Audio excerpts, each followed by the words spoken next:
Dr. Karam, and I'm going to be explaining channel letter signs. So, you guys have all been to a Chipotle, McDonald's, Starbucks, right? Well, what do they have in common? What's something that is important that they all need? A sign. Why? Well, without a sign, how do you know what this person is selling, or what they're doing, or where they are? Signs are very important.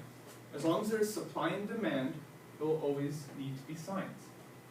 In the future, one day, you might open up your own business, or work under someone who wants to open up their own business. Well, they will need a sign too. If you don't have a sign, people won't know what you're doing. So, my father has been making signs for 35 years.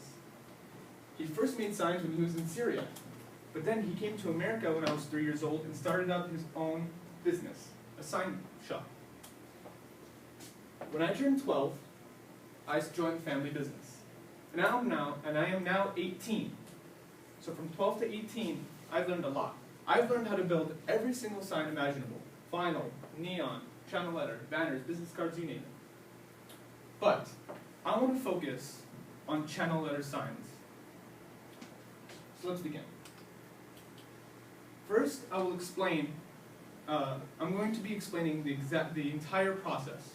My hope is that by the end of this PowerPoint, you guys will know how to build a channel letter sign, and maybe even appreciate it the next time you see one. So first you start off with a plotter and or printer. This machine prints the actual size of the sign. Then, once you have the actual printed paper, you take it to a large aluminum sheet, and you use an adhesive glue to spray it and lightly press it on the metal. Once you have that, you then use a jigsaw, a power tool that helps you cut around the drawing that the machine has just drawn. For example, let's say you're cutting an eye. This is what it would look like, the letter I. Then, after that, you then take all the measurements of the sides, and you take out an aluminum roll, which we call return. We write all the measurements along the aluminum, and then we use an industrial bender to bend the sides. This is how it looks like in the end. So this is the return, and we bent it on the sides, and we bent it along where we measured. That way, it'll fit like this. And this is the box. We then use rivets to mend it together. Okay, now that you have the box, we go to lighting the box. So there are two types of lights we can use, neon and LED. We originally used to use neon, but now we use LED. LED is a far better alternative.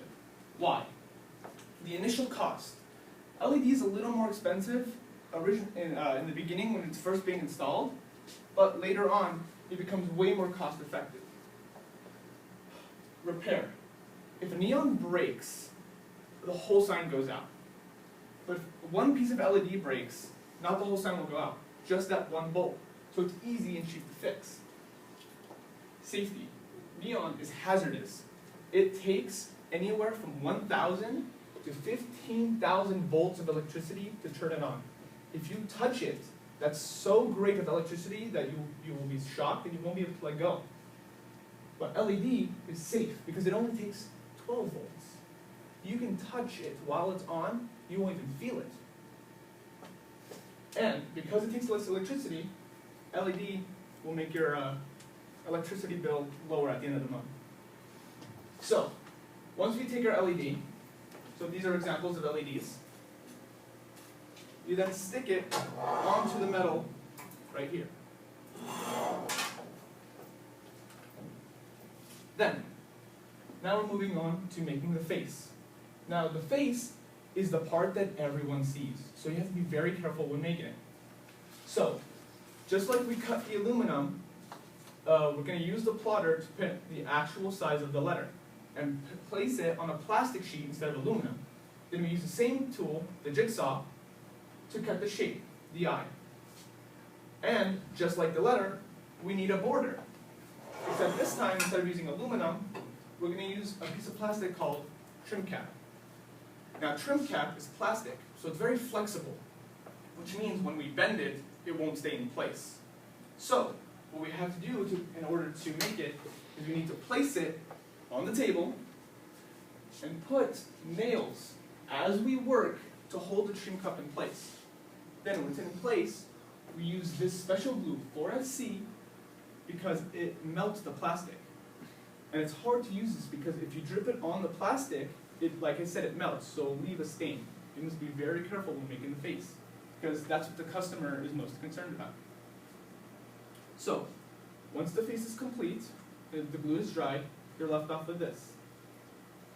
Then, you have a sign. You place it right here. So, now we have this. We have the box that was made from the back, the return, the LED, the face with the trim cap, and then you just put it on like so. A letter. Then you use very small screws to just make it permanently on the face. Then when you plug it in, it turns on.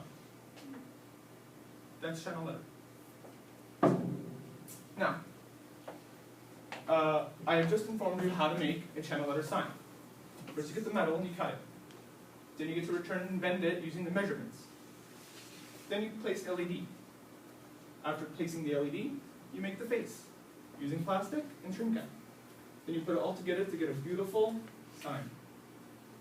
So now that you know how a channel letter sign is made, when you go out and you see these signs and you go to open up a business, you now know how it's made. And maybe you'll even appreciate it more.